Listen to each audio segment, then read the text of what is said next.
और बालकांड चूँकि सबसे बड़ा कांड है, उस कांड में भगवान शंकर का विवाह और राम का विवाह दो इतने विस्तार से दिए हुए हैं कि इस कांड का बहुत बड़ा वॉल्यूम हो गया है, लंबा हो गया है,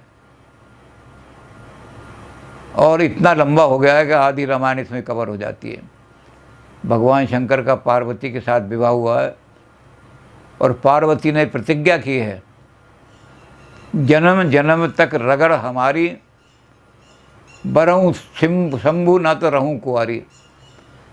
नारी को पूरा अधिकार है अपना वर चुनने का। आप कोई ज़बरदस्ती चुन करके वर नारी के ऊपर थोप नहीं सकते। ये भारतीय संस्कृति में नारी को अधिकार दिया है। और पार्वती को जा कर के लोगों ने भड़काया है, बहुत लंबी चौड़ी कथाएं हैं, चूँकि सारा मैंने कहा बालकांड इन्हीं में भरा हुआ है, दोनों कथाओं में। लेकिन पार्वती अपनी बात पर अडिग रही हैं कि शंकर से ही विवाह करूँगी, नहीं तो सारी, इसलिए वो आदि कुमारी कहलाती हैं। पार्वती आदि कुमारी कहती हैं, उसको बिगड़ करके लोगों ने अधकुआरी कर दिया है। अधकुआरी तो कोई हो ही नहीं सकती, या तो कुआरी होगी अब, या पूरी विवाहित होगी। लेकिन आदि कुमारी भगवान उनकी प्रतिज्ञा के कारण से कि अगर मैं वरूँगी जी, शादी करूँगी तो शिव के साथ करूँगी, और नहीं तो सारी ज़िंदगी कुआरी रहूँगी, प्रतिज्ञा करके पार्वती अटल खड़ी हो गई। तो पार्वती का विवाह बड़ा लंबा चौड़ा है इसमें। अब हमारे घरों में क्या होता है, लोक संस्कृति जो है हमारी, वो सारी रामायण पर, रामचरित आधार पर आधारित है। जहाँ लोक में कोई भी मंगलकारी कार्य में होगा तो वहाँ राम का विवाह ज़रूर गाया जाएगा। जहाँ लड़की की शादी होगी वहाँ, क्योंकि तुलसीदास जी ने 11 ग्रंथ लिखे हैं जो इस रामचरितमानस को सपोर्ट करते हैं, सपोर्टिव ग्रंथ हैं। कोई चीज़ जिसकी रामचरितमानस में जिसकी व्याख्या न मिले, या रामचरितमानस में जिसको सोचा कुछ अधूरा कह दिया, तो दूसरे ग्रंथ तुलसीदास के खोज के वो मिल जाएगा कि रामचरितमानस में इतना कहा था, जो चीज़ रह गई थी इस ग्रंथ में लिख दी। तो राम का विवाह, सीता का विवाह, पार्वती का विवाह, ये घर घर में गाए जाते हैं, हर मंगल कार्य में। अब जब कोई मंगल कार्य में विवाह गाया जाएगा तो तुलसीदास जी ने बहुत विस्तार से राम का विवाह लिखा है, बहुत लंबा चौड़ा। एक एक घटना को इतना लंबा चौड़ा किया है उन्होंने कि बहुत लंबी चौड़ी घटनाएं बड़े विस्तार से लिखी हैं कि सारे विवाह के अंदर, फिर उसमें हमारे रीति रिवाज भी आ जाएं सारे। हमारे रीति रिवाज क्या हैं उनका वो लोग भूलते जा रहे हैं, और भूलते जा रहे हैं तो संस्कृति का पतन होता जा रहा है। हमारी संस्कृति पर पाश्चात्य संस्कृति छाई जा रही है क्योंकि हम रीति रिवाज अपने भूल रहे हैं। तो वहाँ रीति रिवाजों का वर्णन भी आता है सारे विवाह में कि ये रीति हुई, ये रीति हुई, ये रीति हुई। यहाँ तक है कि राम के किस दिन मेहंदी किस दिन लगाई गई और कैसे लगाई गई। तो छोटी छोटी बात कि मेहंदी जो है हमारे यहाँ एक बड़ा शगन का कार्य माना जाता है। और मेहंदी में क्या होता है, जो रहीम जस होत है उपकारी के संग, बाँटन हारे को लगे जो मेहंदी को रंग। जो लोग सदा बांटते रहते हैं, अपने पास कुछ नहीं रखते, उनको सारी दुनिया का यश अपने आप में मिल जाता है। वो चीज़ मेहंदी में है। मेहंदी के अंदर क्या गुण है कि जो मेहंदी को बांटता है सबको कि भाई तू ये भी लगा ले, तो लगा ले, तो जिस हाथों से बांटता है जब वो देखता है तो वो हाथ इतने लाल रस जाते हैं कि अब मेहंदी लगाने की मुझे ज़रूरत ही नहीं। तो बांटो, जब बांटोगे तो आपको अपने आप ही मिल जाएगा। तो मेहंदी का एक गुण तो ये होता है। तो राम के मेहंदी लगाई गई, इसका मतलब है कि वो लोग जो हैं कह रहे हैं कि राम दुनिया को सब कुछ यश बांटेंगे, और यश बांटने के बाद क्या होगा कि राम को दुनिया में यश मिल जाएगा हर एक को। दूसरी चीज़ राम उसमें क्या ही कि मेहंदी जो होती है उसके अंदर क्या होता है कि आदमी दुनिया के अंदर कामयाब कब होता है, जो मेहंदी की तरह रगड़ा जाए। जो दुनिया में श्रम नहीं कर सकता, पुरुषार्थ नहीं कर सकता, वो कभी भी कामयाब नहीं हो सकता। तो रंग लाती है हिना पत्थर पे पिस जाने के बाद। मेहंदी जो होती है, जो पत्थर पे जितनी ज़्यादा बारीक पीसोगे उतना ही ज़्यादा रचेगी। तो जो आदमी अपने जीवन में ज़्यादा परिश्रम करता है, जो पुरुषार्थ विहीन है, वो तो है कि ज़रा सी भी मुसीबत आई तो रेल के नीचे कट गए कि जी मेरे पर उधार ज़्यादा हो गया, इसलिए मैं रेल के नीचे कट रहा हूँ ताकि अब दे नहीं सकूँगा, या कोई और क्लेश हो गया तो अपना फंदा वंदा लगा लिया। लेकिन जो पुरुषार्थी लोग होते हैं कहते हैं हर मुसीबत का फेस करूँगा। भगवान कृष्ण ने पहली बात अर्जुन से कही, अर्जुन बहुत रोए, सारी अपनी मेरा शरीर काँप रहा है, ये हो रहा है, वो हो रहा है। और कृष्ण जी सबको सब बातें सुनने के बाद हंसने लगे। अर्जुन ने कहा कि मैं व्यथा में हूँ, दुखी हूँ, रो रहा हूँ और आप हंस रहे हैं। तो कृष्ण ने पहली बात क्या कही? क्लेव्यम। क्लेव्यम माने हिजड़ा, नपुंसक। तो अर्जुन नपुंसक की तरह मत सोचो। जो आदमी नपुंसक की तरह सोचेगा वो कभी भी समस्या का हल नहीं कर सकता, समाधान नहीं कर सकता। और जो आदमी क्लेव्यम से जो नपुंसक पुरुषों की तरह सोचेगा वो बड़ी से बड़ी समस्या को भी हल कर लेगा। तो मेहंदी का उन्होंने कहा कि मेहंदी को जितना रगड़ोगे आप उतना ही वो ज़्यादा रचेगी मेहंदी। तो इसलिए राम के कैसे मेहंदी लगाई गई, अब छोटी छोटी चीज़ों का वर्णन तो है, लेकिन उनका महत्व तो सारा शंकर भगवान बाद में समझाएंगे कि क्यों लगाई गई थी मेहंदी, क्या हुआ था। लेकिन राम के विवाह का बहुत विस्तार से वर्णन किया है तुलसी जी ने। अब उस विस्तार की बजाय हम उसको संक्षिप्त में वर्णन करेंगे थोड़ा सा, दोनों दृष्टि से, लोक दृष्टि से भी राम का विवाह कैसे हुआ और उसके पीछे नीति क्या, हमें नैतिकता क्या दिखाई दी, मोरलिटी क्या दिखाई दी। तो राम विवाह के लिए जब पहुँचे हैं जनक मिथिलापुरी में, तो मिथिलापुरी देखने के लिए उन्होंने गुरु से कहा कि अगर आज्ञा दो तो हम मिथिलापुरी के दर्शन कर आएँ। अब भगवान शंकर पार्वती से कह रहे हैं कि शिष्य का ये कर्तव्य है, गुरु की आज्ञा के बिना परदेश में गया है, परलोक में गया है, वहाँ उनकी परलोक में उनकी नारियाँ घूम रही होंगी और लोग होंगे, उन पर दृष्टि पड़ेगी, कुछ होगी। तो इसलिए जब गुरु कहें कि हाँ देख सकते हो तुम, तब जाना चाहिए, नहीं तो अपनी इस भावना को छुपाए रखो कि हमें रौनक देखने नहीं आया, हम यहाँ नुमाइश देखने नहीं आए, मेला देखने नहीं आए। तो राम ने पहले गुरु से आज्ञा मांगी कि गुरु महाराज अगर आज्ञा हो तो जिस नगर में हमारा विवाह होना है उस नगर को हम देख आएँ एक बार। तो राम अपने गुरु की आज्ञा से नगर देखने के चलते हैं। अब उस नगर में उन्हें एक बड़ी विचित्र चीज़ जो दिखाई दे रही है, तो कहें परस्पर कोकिल बहनी, ए विवाह बड़ लाभ सुनैनी। एक मोहल्ला ऐसा है गांव का, उसका मिथिला का, जिसमें सारी औरतों का नाम कोकिल बहनी है, और कोकिल बहनी से बात कर रही है। दूसरे मोहल्ले में गए, इधर की तरफ गए, तो वहाँ सुनैनी से ये विवाह बड़ा लाभ सुनैनी। अरे सुनैनी, ये लाभ तो, ये तो विवाह बड़ा अच्छा हो रहा है, इसका बड़ा कल्याणकारी हो रहा है। तो लौट कर के आए, कहने लगे गुरु से, गुरु महाराज बड़ा विचित्र नगर देखा हमने, आधी औरतों के नाम अनारो देवी और आधी औरतों के नाम संतरा देवी। इस गांव में इन लोगों को नाम ही पता नहीं, औरतों के नाम रखते। तो गुरु महाराज कहने लगे, राम तुम समझे नहीं इस गांव की, इसका महत्व नहीं समझे। कहने लगे महत्व बताओ महाराज। कहते यहाँ साक्षात भक्ति रूपा सीता जी बैठी हुई हैं, वो भक्ति का साक्षात रूप है। और जहाँ भक्ति बैठी हो वहाँ दो ही धारा बहेंगी, तीसरी धारा बह ही नहीं सकती। एक धारा बहेगी निराकार राम की पूजा करना। कबीर राम के भक्त हैं, इतना राम के बारे में उन्होंने लिखा है कबीर ने, राम मरे तो मैं मरूं, ना तो मेरी मरे बलाए, अविनाशी की गोद में मरो न मारा जाए। राम का नाम ले रहे हैं, खूब सारा रट रहे हैं राम का नाम, लेकिन निराकार राम को देख रहे हैं। निराकार ने राम को देखा नहीं है। रविदास राम की नाम की महिमा गा रहे हैं और सारा ग्रंथ राम नाम की महिमा से भरा हुआ है, लेकिन राम की, निराकार राम की पूजा कर रहे हैं। दाशरथ राम को नहीं पूज रहे हो, निराकार राम को। गुरु नानक देव जी राम सुमिर यही तेरा काज है। राम की सेवा, राम की पूजा कर रहे हैं, लेकिन निराकार की। तो गुरु कहने लगे, ये जो हैं जिन्होंने राम का नाम लिया है बहुत ज़्यादा, ये कोकिल बहनी हैं, इन्होंने राम को देखा नहीं है। तो एक कोकिल बहनी दूसरी कोकिल बहनी से बात करेगी।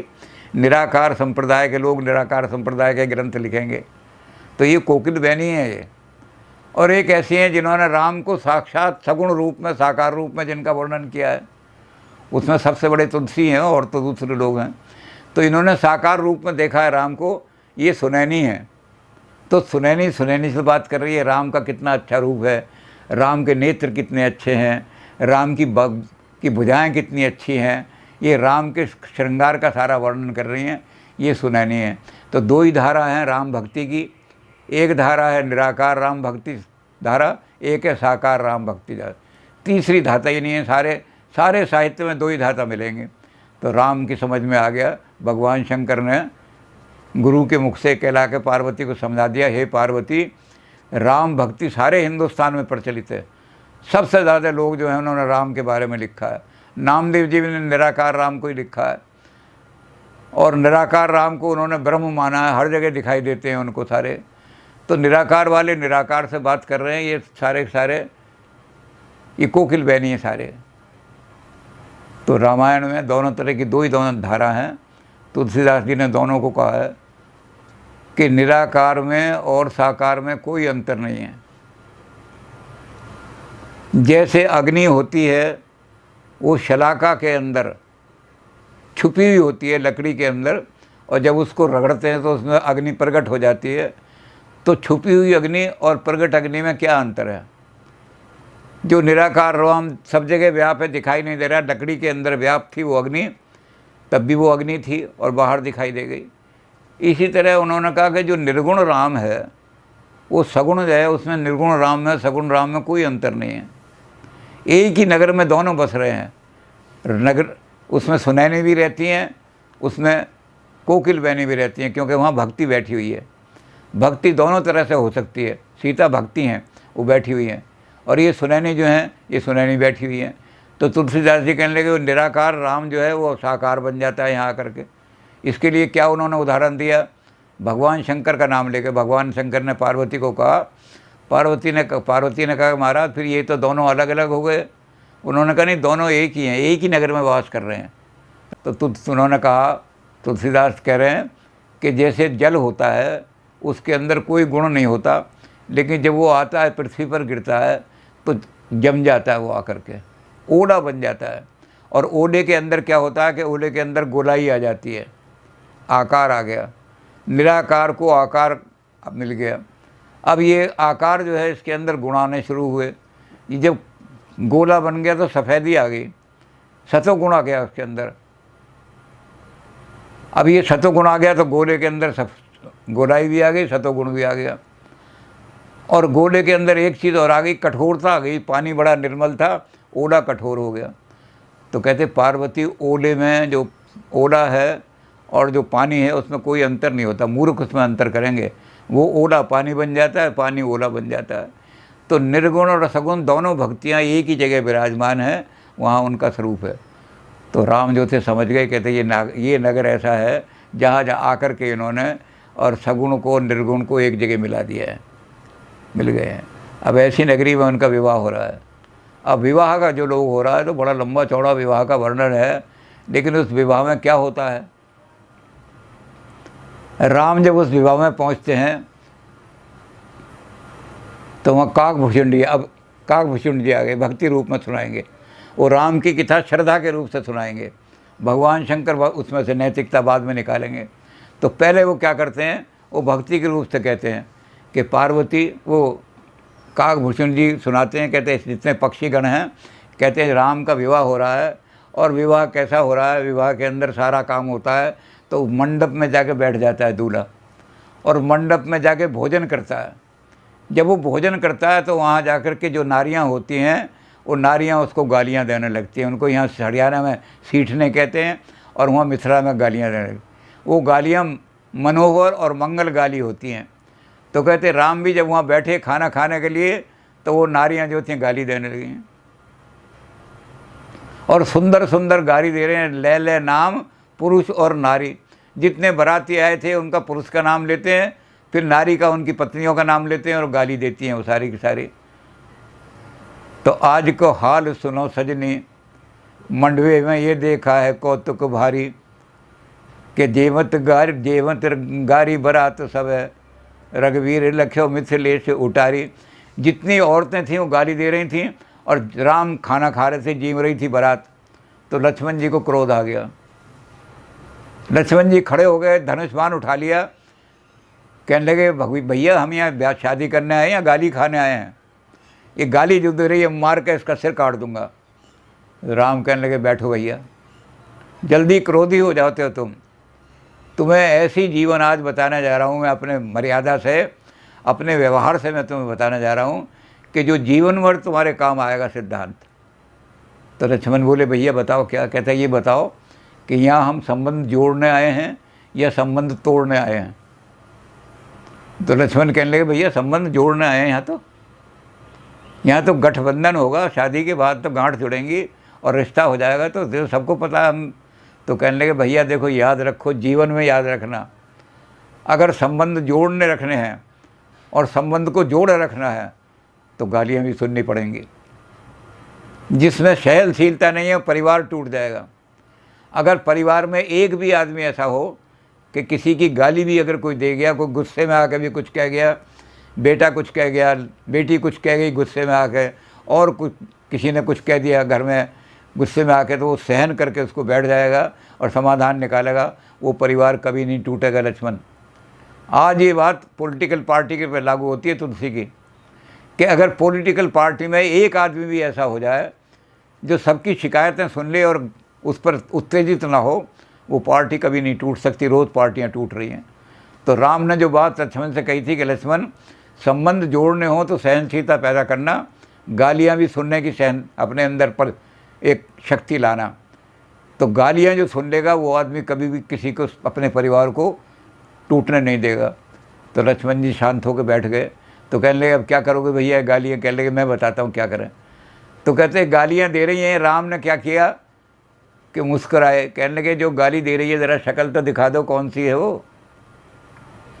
तो आज को हाल सुनो सजनी, मंडवे में ये देखा कौतक भारी, जेमत गारी बरात सब है, रघुवीर लख्यो मिथिलेश अटारी। राम ने कहा दिखाना कौन गाली दे रही है ऊपर से। तो श्री रघुवीर को रूप निहार।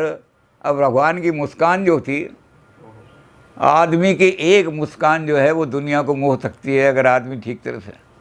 तो राम की मुस्कान को देख करके क्या हुआ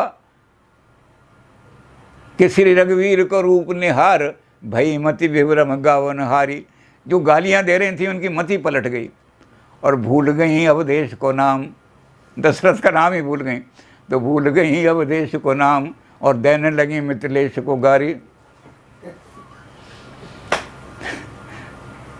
जहाँ राम का स्वरूप दिखेगा तो आदमी दूसरे को गाली नहीं देगा, फिर वो अपने दोष देखने लगा, मैं तो कुछ भी नहीं हूँ।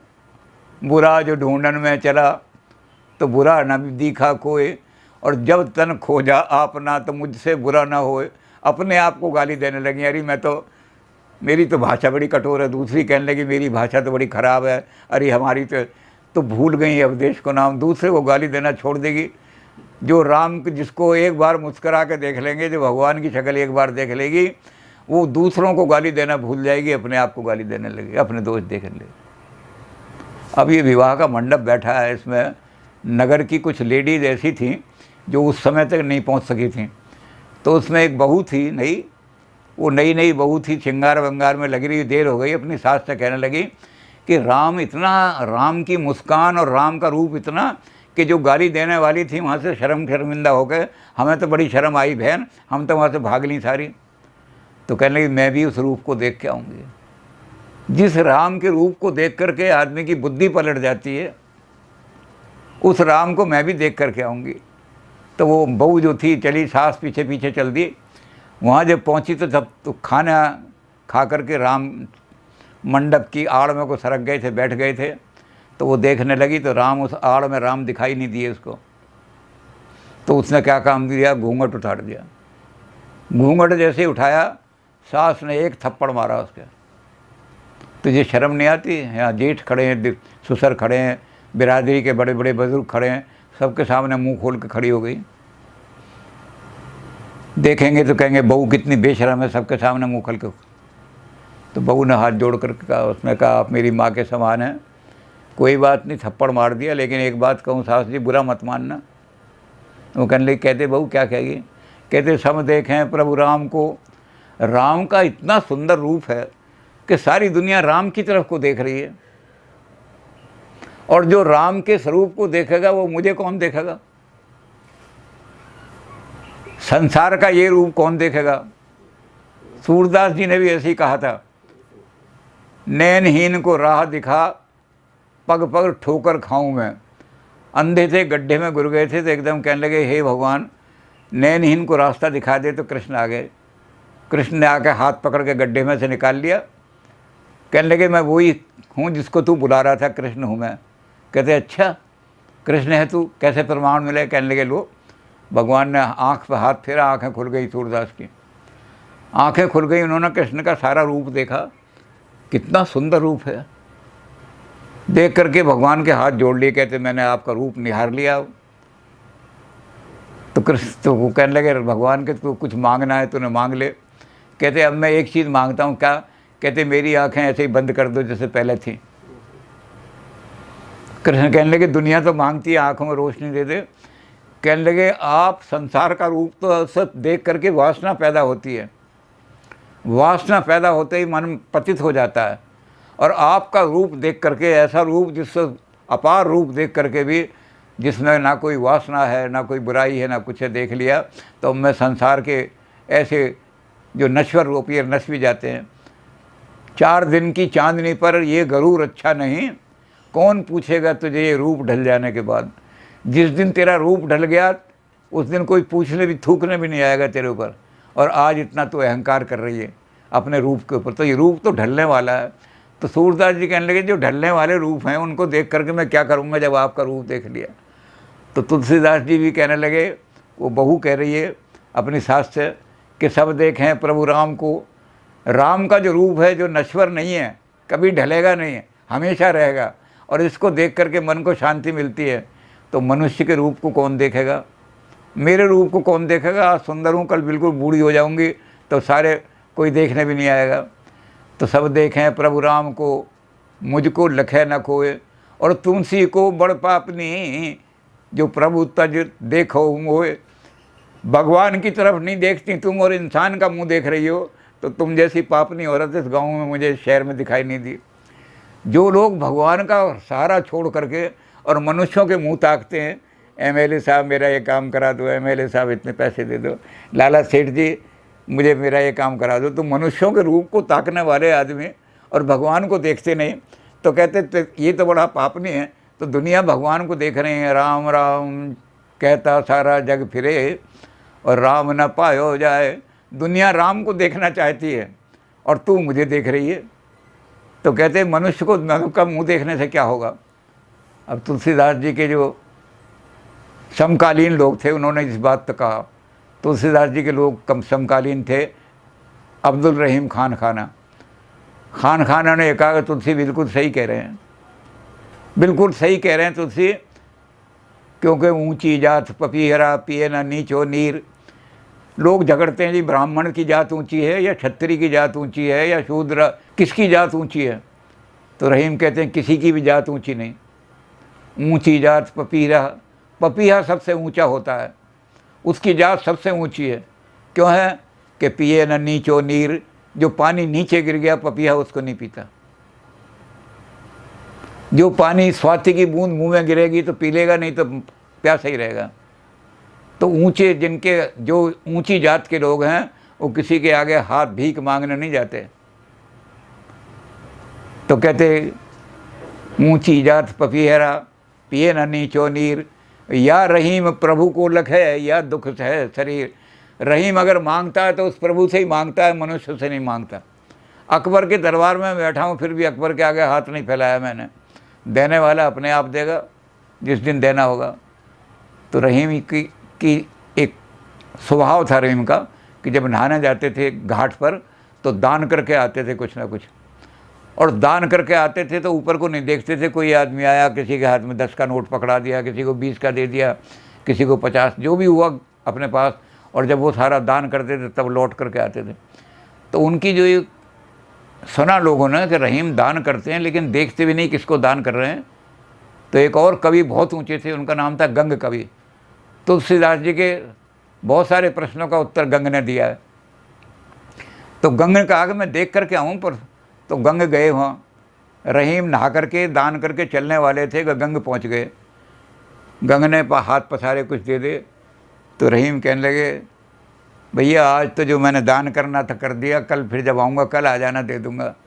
कहने लगे झूठ क्यों बोल रहे हो महाराज, ये गले के अंदर आपके माला पड़ी है, इसमें से 2 मन के तोड़ के दे दो, बहुत सोने के तो 2 ही मन के बहुत होंगे। ओहो, रहीम ने कहा ठीक है ठीक है। उन्होंने वो मन के निकाले और तोड़ करके उसके हाथ पर रख दिए, देखा नहीं कौन है। तो उसे पता लग गया कि वाकई लोग कहते थे कि रहीम देखते नहीं किसको दान कर रहे हैं, दान ज़रूर कर देते हैं। तो उसने फ़ौरन कहा कि सीखी कहाँ नवाबजू ऐसी तीखी बैन कि ज्यों ज्यों कर ऊंचा करो तो नीचे नैन। जो आदमी किसी को देता है वो छाती उभार के, अरे मैं तुझे इतना इतना दिया, मैंने तुझे ये दिया। दान करता है तो वहाँ सारा अपने सारे में मेरा नाम लिख दो, मैंने इतना दान किया। लेकिन कहते आपने ये बैन कहाँ से, आपने ये ऊंची आदत कहाँ से सीखी कि आप कर ऊंचा करते हैं और फिर भी आंखें आपकी झुकी रहती हैं, नैन झुके रहते हैं आपके। तब जब ये कविता सुनी तो कहा, रहीम ने कहा तो कोई बड़ा कवि बैठ खड़ा, तो देखा अरे गंग कवि, ओहो तूने तो 2 ही दाने मांगे, तेरे जैसे आदमी को तो माला उतार के दे देनी चाहिए थी। तो इतना बड़ा कवि मेरे पास आया तो कहने लगे मैं तो पूछने आया हूँ कि ये आपने आदत कहाँ से सीखी है, हमें भी सिखा दो कि किसी को दें कुछ तो हमारा हाथ ऊंचा जो है तो अहंकार ना आए, हमें इस बात का अहंकार ना आ जाए कि मैं गर्दन छाती चौड़ कर, अरे मैंने तुझे उस दिन 10 दान किए थे 10 रुपये और अखबारों में छपवा दूँ, इतना दान किया उन्होंने।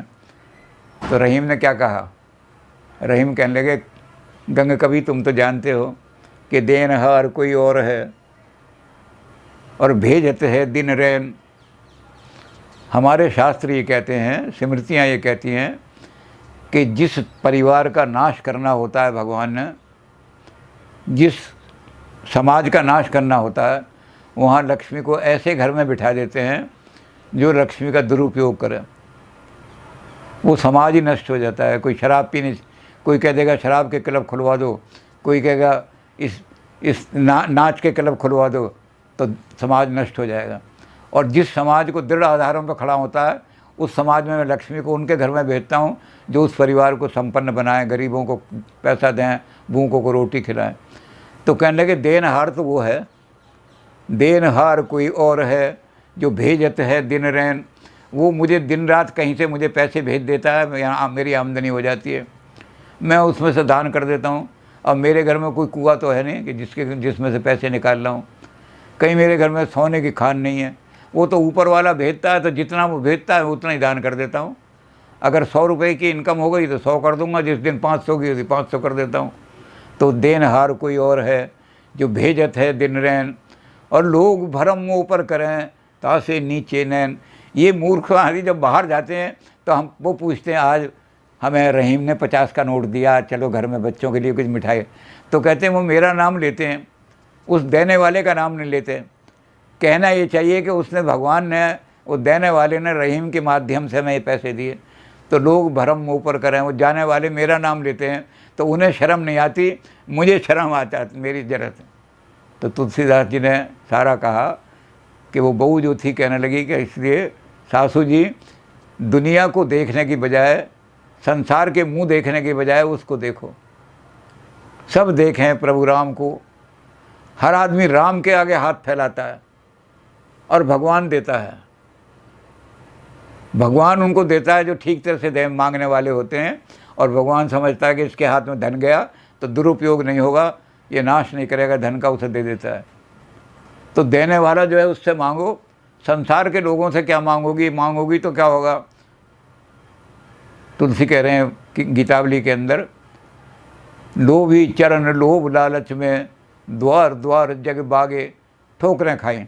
लोभ और लालच में भैया से मुझे इतनी मदद मिल जाएगी, चाचा से मुझे ये मदद मिल जाएगी, भतीजे से मुझे ये मदद मिल जाएगी, तो वो लोभ लालच के अंदर क्या होता है, वो द्वार द्वार ठोकरें खाते फिरते हैं। मैं अपने भाई से भी कुछ मांगने जाऊँगा, भाई मुझे आज ज़रूरत आ पड़ी है 2000 रुपये दे दे, तो पहले तो मुझे 10 गालियाँ देगा, तू अपनी कमाई सारी इधर उड़ा दी, आज एक पैसा भी नहीं तेरे पास, मुझसे पहले से जोड़ के क्यों नहीं रखा था तूने। जब 10 जगह 10 बातें सुनाएगा तब जा कर के वो मैं 2000 लेने गया हूँ 1000 देगा। तो द्वार द्वार जग भागे, तुलसीदास जी कह रहे हैं ये चंचल चरण लोभ लालच में द्वार द्वार जग भागे। तो कहते हैं इन चरण वो रोक करके हाथों को ऊपर उठा के मांग लिया, वो 2000 की जगह हो सकता है 20,000 दे दे। तो ये कहने लगी कि राम के विवाह में कि सासू जी दुनिया राम से मांगती है और आप मेरा मुंह देख रही हो। मनुष्य का मुंह देखने से कुछ नहीं होगा, भगवान का मुंह देखो। तो राम का विवाह हो जाता है, फेरे पड़ते हैं, विवाह हो जाता है। पर खूब राजा जनक जो है खूब गईएं गाँव देते हैं, सब कुछ देते हैं। बहुत कुछ वर्णन आया है बाद में। लेकिन जब चलने लगते हैं तो आगे आगे रथ चल रहा है राजा दशरथ का, और उसके पीछे राम जा रहे हैं सीता जी को विदा करा के। तो उतने लंबे चौड़े वर्णन को वर्णन करें तो 2 दिन लग जाएंगे कि सारा कैसे चले, कैसे विदा हुए, कैसे फेरे पड़े, क्या हुआ सब। लेकिन जब राम सीता जी को लेकर के चले तो सीता जी ने देखा अयोध्या नज़दीक आ रही है, तो घबरा गई थोड़ी। तो राम से कहने लगी, राम अब मैं तुम्हारे नगर में जा रही हूँ, तुम्हारे नगर के रीति रिवाज मुझे पता नहीं है, मुझसे कोई गलती ना हो जाए, गलत कदम ना उठ जाए, तो ये बताओ तुम्हारे नगर के क्या रीति रिवाज, क्या धर्म है तुम्हारे नगर का। तो राम कहने लगे, सीता हमारे यहाँ कोई पाबंदी स्त्रियों पर नहीं है, हमारे यहाँ बहुओं को भी बेटियों की तरह मान करके सोच, खूब खाओ खूब पियो, जो दिल चाहे खाने पीने को मिल जाएगा, कोई रोक टोक नहीं है। तो ए सम और धर्म नहीं दूजा। तो कहते हमारे परिवार में एक ही धर्म है, हमारे यहाँ विवाह का लक्ष्य भी वही है। तो कहने क्या है बता दो। कहते ए सम और धर्म नहीं दूजा, सादर सास ससुर पद पूजा। जब तक सास ससुर जिंदा रहें उनको देवता समझ करके उनकी पूजा करना। मातृदेवो भव पितृदेवो भव, बस हमारे कुल का यही धर्म है, हमारे परिवार का यही धर्म है कि बहू जो आती है वो ऐसी बहू आए घर को संभालने वाली कि जब तक ये बुढ़े बुढ़िया जिंदा हैं इनकी पूजा, इनको पहले सास ससुर को रोटी खिलाओ उसके बाद खुद खाना। तो कहते सादर सास ससुर पद पूजा। तो सीता जी कहने लगी तो बहुत अच्छी बात है, इतना छोटा सा काम तो कर दूँ, कोई बात नहीं। तो राम जब सीता जी से बात कर रहे थे तो आगे आगे रथ चल रहा था राजा दशरथ का। तो दशरथ ने सुन लिया राम की वाणी। तो दशरथ ने एकदम कौशल्या से कहा, कहने लगे सारे धर्म बहुओं के ही नहीं होते। लोग क्या करते हैं कि बहू पर सारा लाद देते हैं, बहू क्या तूने ये नहीं किया, तूने ये नहीं किया, तूने ये नहीं किया, बहुओं पर सारा धर्म लाद देते हैं। तो कौशल्या कहने लगी, महाराज फिर मुझे भी बता दो। कहते तुम भी पहले कभी बहू बन के आई थी, आज बुढ़िया हो गई हो। तो जब बेटी नई नई आती है तो गलतियाँ होने की खतरा रहता है। तो अब तुम बूढ़ी हो गई हो, अपने उस ज़माने को याद करो जब तुम बहू बन के आई थी। तो उसने कहा मुझे याद दिला दो। उसने कहा सास का धर्म है वो तो समझा रहा हूँ, बहू का धर्म उसने समझा दिया। तो बताओ सास का धर्म क्या है। उसने कहा बधू लड़कनी। मैंने कहा तुलसीदास का ग्रंथ जो संस्कृति का ग्रंथ है, घरों के अंदर परिवार में कैसी संस्कृति होनी चाहिए, तो तुलसीदास जी वहाँ लिख रहे हैं। तुलसीदास जी राम भगवान शंकर के मुंह से कहलवा रहे हैं। तो वो कह रहे हैं पार्वती, उन्होंने कहा दशरथ ने कि देखो बहु बधू लड़कनी पर घर आई, ये बच्ची है छोटी अभी, और छोटी बच्ची से गलतियाँ हो जाती हैं। ये अपना घर छोड़ करके, अपने माँ बाप को छोड़ करके तुम्हारे सहारे यहाँ आ रही है, इसका कोई सहारा नहीं है। इसकी माँ नहीं आएगी इसके साथ, इसका बाप नहीं आएगा इसके साथ, इसका भाई नहीं आएगा इसके साथ, तो ये किसके सहारे आ रही है हमारे घर, ये तुम्हारे सहारे आ रही है। तुम ही इसकी माँ हो, तुम ही इसकी बाप हो। कहने ठीक है। तो बधू लड़कनी अभी छोटी है, गलती भी हो सकती है। तो बधू लड़कनी पर घर आई, तो रखियो नैन पलक की नाई। जैसे पलक जो है नैन को मिट्टी गिरने से बचा लेते हैं, आँख के अंदर कोई गर्द ना जाने पाए, वो पलक फ़ौरन ढक लेते हैं उसको। तो तुम भी अपनी इस बेटी को, बहू को, कोई इस पर गंद ना उछाले, कोई इसकी बुराई ना करे, तो औरतें आएंगी गंद उछालने वाली। अब ये बहू अगर उनका जवाब देगी तो कहेंगे बहू बड़ी बदतमीज़ है, बूढ़ों को जवाब दे रही है, ये कुछ नहीं कहेगी, ये तो बेचारी रो के चुप के बैठ जाएगी। तो तुमने क्या करना है, रखियो अपनी बहू की इज्जत बचाने के लिए आपने ऐसे ढक लेना है। दूसरी आके कहे कि तू कौन होती है मेरी बहू की बुराई करने वाली, अगर मेरी बहू के अंदर कोई दोष है तो मैं देखूंगी, मैं उसको संभालूंगी, खबरदार अगर मेरी बहू के बारे में कुछ कहा। तो 2-4 को जब तुम ऐसे रखोगी तो कोई तुम्हारी बहू के बारे में बुराई नहीं करेगा, सब बड़ाई करने लगा। तो कहते ये सास का धर्म है। तो तुलसीदास जी आगे लिखते हैं कि जिस घर में बहू अपना धर्म निभाएगी और जिस घर में सास अपना धर्म निभाएगी वो घर स्वर्ग बन जाएगा। सास इस बात का धर्म निभाए कि रखिए और नैन परख की नहीं, अपनी बहू को ऐसे रखेगी जैसे पलक जो है नैन को बचा के रखते हैं। और बहू क्या करेगी, सादर सास ससुर पद पूजा। तो बहू अपना धर्म निभाती रहे, सास अपना धर्म निभाती रहे, तो उस परिवार के अंदर कभी भी वो परिवार के अंदर कभी क्लेश नहीं आएंगे। और जिस परिवार में क्लेश ना हो वो स्वर्ग बन जाता है। तो तुलसीदास जी कहते हैं कि दोनों के धर्म निभाए, ये राम के विवाह का निष्कर्ष है। राम ने अपनी बहू को वो धर्म बता दिया। राम के विवाह का अंत में ये निष्कर्ष निकलता है कि राम इस तरह